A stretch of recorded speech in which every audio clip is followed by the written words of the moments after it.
I've been running ever since. It's been a long time coming, but I know a change gon' come. Yes, it will. It's been too hard living, but I'm afraid to die, 'cause I don't know what's up there beyond the sky. It's been a long time coming, but I know a change gon' come. Oh, yes it will. Then I go to the movies and I go down. Hello everyone, my name is Aldrin Sattler Sr. and most people here know me as Al Sattler Sr. and we are in Old Town Conyers, and this is part 2 of our series on growing up while black in the 1950s and 1960s. I have with me a very dear friend and lifetime friend. And y'all always talking about me knowing history. When I can't remember something, I turn to this guy and ask him what does he remember about it. And sometimes he'll tell me what day it was. He said, "Oh, that was on Good Friday, 1969, and the folk had on a blue shirt and blue pants or whatever." So that's how much detail he knows about this. So I want to introduce to you Mr. Jerome Levitt. Some of y'all might know his son, who is the sheriff of Rockdale County. But we're in Old Town Conyers, and we're standing in front of what's now considered as the sandwich factory. But back when Jerome and I were growing up, it was called Walker Warren Drugstore. So Jerome, tell me the people what you remember about this when we were growing up in the 50s and 60s. Don't hold back. Just talk. Tell them. Thank you, Brother Sally. All right. I remember during the day in the late 50s, we would come on Sunday evening, come to the drugstore, get ice cream and pop. And during that time, the whites had booths all on this side here.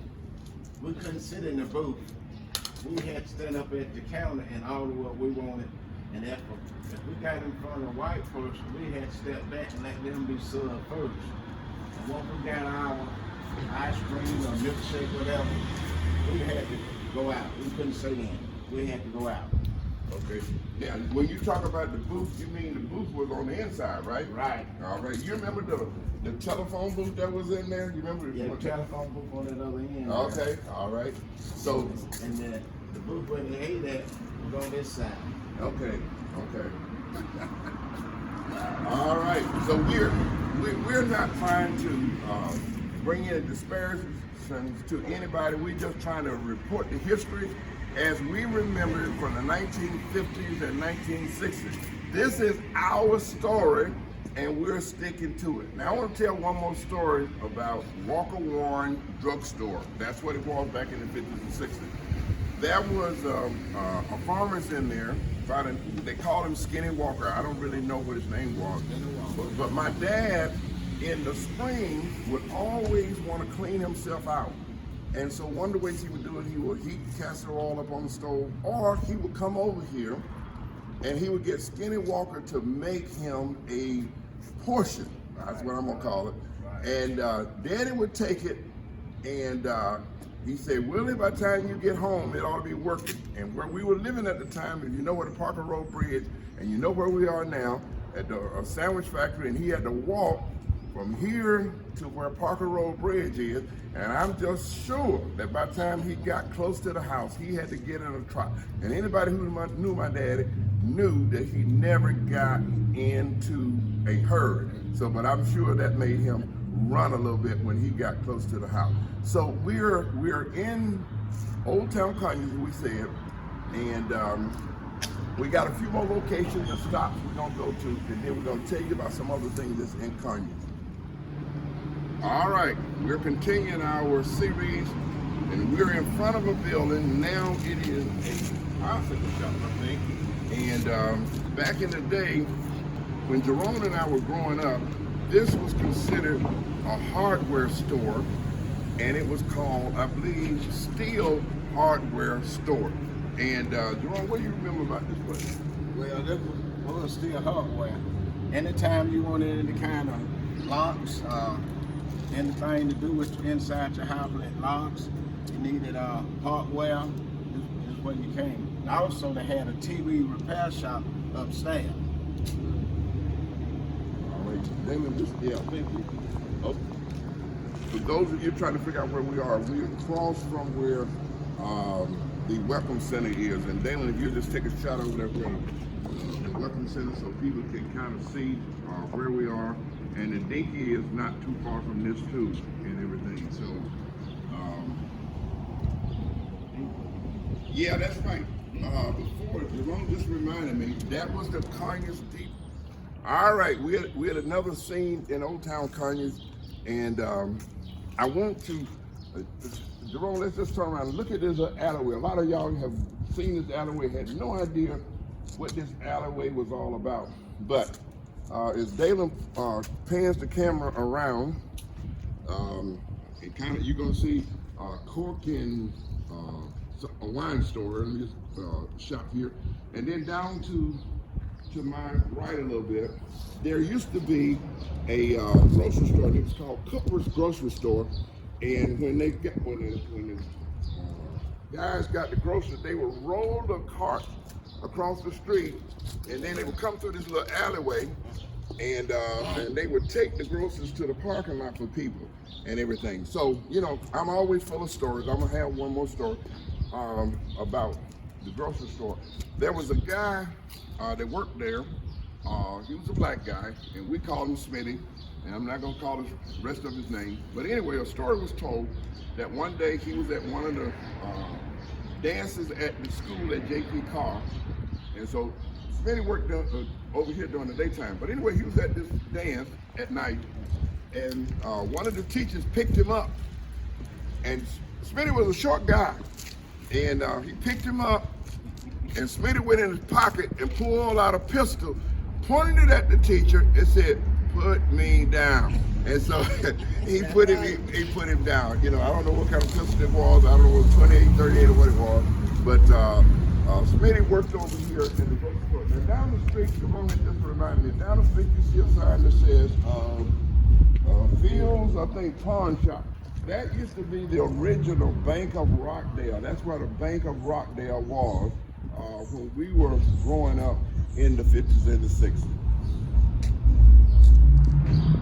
Beasley's drugstore was our second drugstore that we had at the time.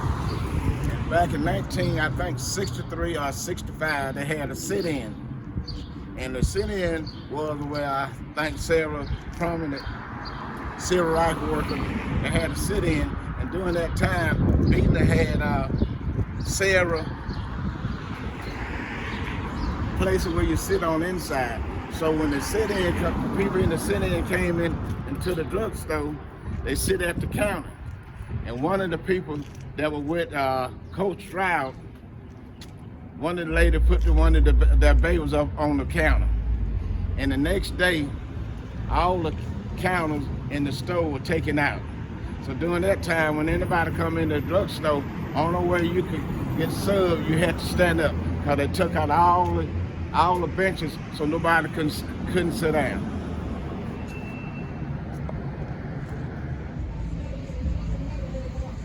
Well, we're at our next stop, and where we are now, some of y'all probably remember this building is being where Judge Irwin's office was. His office was in here. But when we were growing up in the 50s and the 60s, this was the post office. This was the post office. Now it's a part of the Superior Court now. But back when we were growing up, this was the only post office we had in Conyers. Now what we get ready to do is Jerome is going to show you where the public bathrooms were in Conyers, and I believe it was one for black, one for white, but I think it said white on and colored on it. And so this is where that was. So Jerome's gonna show you about where they are right there. We're not gonna go all the way down in there, but if you look down up in there, you'll see. Jerome, you remember anything about using those bathrooms? Yes. Most of the time when we use them, when we was at the theater watching a movie, in the movie theater, they didn't have any bathroom for blacks. So we had to come downstairs, ask to come out, then we would come across the street and go down these steps and use the restroom, and then we go back in the theater, because we couldn't use the restroom in the theater. All right. Now, then pan up, and now this is the Rockdale Magistrate Court and Probate Court. Jerome and I didn't grow up with this being a courthouse. This used to be the theater for us. And we couldn't watch the movies downstairs. We had to watch the movies up in the balcony. And David, I want you to just kind of come over here to the side a little bit. About over here on the side. And you're going to see a window, and right next to that window, going toward your right there, you're going to see, if you get close to it, you'll see that there was an old door that used to be there. And that old door was where we had to go in to go upstairs. All right? Now, on the other end of the building, where they now come in the magistrate court and the probate court, that's where the screen of the theater was. But we were upstairs in the balcony. All right, Jerome has already told you we didn't have no bathroom in there. And I really never thought about this until we was talking a few weeks ago, but that we didn't have no bathroom in this place. And so we had to watch the movie. So Jerome, what you remember about the theater? You know, back during that time, we didn't think nothing that was wrong, because we thought everything in the norm. When we went into the building, we immediately had to go upstairs. Once we got upstairs, Miss Clay would direct you to your seat. When we went upstairs, there was a candy machine right at the bottom of the stairs. We had one candy machine that you could get your candy yourself. But when we come downstairs to get popcorn, we had to wait for Miss Clay to get your popcorn and your soda. And all the white kids, they had a fountain machine, they had their own candy machine, but we didn't have one machine to serve us. Only way we would serve, they had to bring the popcorn to us, they had to bring the sodas to us, then we could go back upstairs. All right. Now, do you remember any movies that you watched in here? Yes, I remember 1957, Elvis Presley made a movie named Jesse James. All right. And then I remember Goldfinger, I think that was about 64 or 65.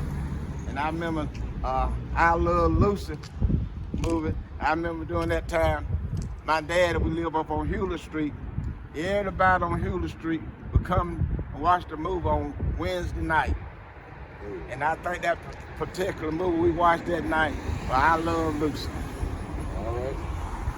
The only movie I can remember seeing was called Alligator Peeper. That's the only movie I can remember. I do remember as a small.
you what?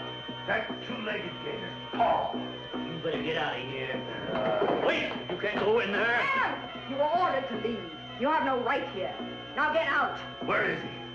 I know you got him here someplace. I forbid you to go in there. Oh, so he is here, huh? Get him out of here. Where are you? You fucking Paul, get out of here.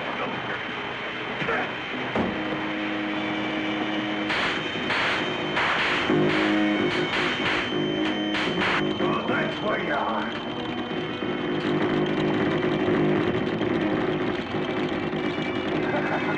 You can't go in there.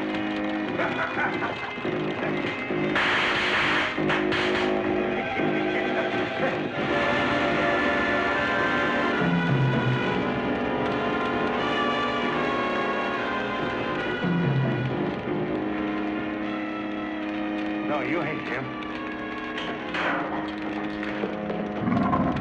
You can't be him.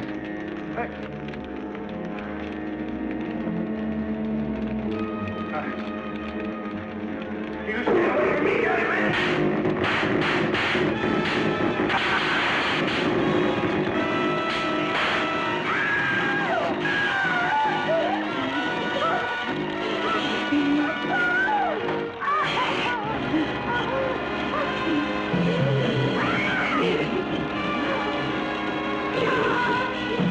As a smaller child, my dad carried me up the steps because it was Song of the South. Where it talk, Uncle Remus and dippity-doo-dah, dippity-yay. My, oh my, what a wonderful day, or whatever. And, but anyway, I remember, Jerome, you remember they used to have a show that came on Channel 2 in the evening with Officer Dunn. Yeah. Jay, how old are you? 10. You're really 10 years old? No. My, you're not very well developed for a 10-year-old. Try again. 1, 2, 3, 4, 5, 6. 6 seems like a pretty good age. Okay, come on over here, Jay. You sit right on this bicycle, and you move out quickly when I blow the whistle from the starting line here, and you go around the center post. And then you come back, and the people in the glass cage will time how long it took you to make the trip. And then we'll have a girl do it and see if she's faster than you are. Are you ready, Jay? When I blow the whistle, that's when you start. Get ready, get set, go! Jay skidded a little bit at the beginning, but now he's ready to go. He's going around the center post in a wide arc and moving back toward the finish line. Ah! There you are, Jay. Now, what was the timing on that? Hello, control room, glass cage. Give me the timing on that. The official timing is 9 seconds. Okay, Jay, sit right there and we'll see what the girl can do, but don't sit on my chewing gum. Now, how about this girl right here in the red dress, second from the end? Would you come over? We'll turn the bicycle around again, or tricycle, as the case may be. What's your name, honey? Annette? All right, Annette, hop on the tricycle. When I blow the whistle, you start. And you have to make faster than 9 seconds to beat Jay and to beat boys in general. Are you ready? Who do you think's going to win, gang? The boy or the girl? All right, Annette is off. She skidded a little bit because it's a skiddy, slippery track. And now she's going around the center post in a slightly tighter pattern and coming across the finish line. Okay, Annette, let's get the official time from the glass cage. Hello? 9 seconds? It's an even tie. Come on over here, Jay. Jay and Annette, each of you gets this prize, the first prize. You each get one of these Texaco Fire Chief speakers hats. And the Popeye Club. And they played games on there, and they played musical chairs and a lot of different things. Well, Officer Dunn came to this theater in London, and I was so excited I wanted to come, and my mother knows let me come. I thought we were gonna get a chance to play musical chairs down with Officer Dunn, but because we were black, we couldn't participate in the game. We had to stay upstairs. Now,